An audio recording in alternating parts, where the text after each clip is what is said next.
ధర్మం పేరుతో BJP RSS దోపిడీకి పాల్పడుతున్నట్లు ఏఐసీసీ అధ్యక్షుడు మల్లికార్జున ఖర్గే ఆరోపించారు. ఉత్తరాఖండ్ కాంగ్రెస్ సమావేశంలో మోదీపై విమర్శలు గుప్పించారు.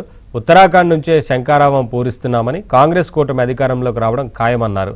కేదార్నాథ్, అయోధ్య రామ మందిర విరాళాలను చోరీ చేశారంటూ మండిపడ్డారు. यहाँ से शुरू होगा और आप लोग यहीं से विजय पाएंगे और कांग्रेस की सरकार यहाँ आएगी।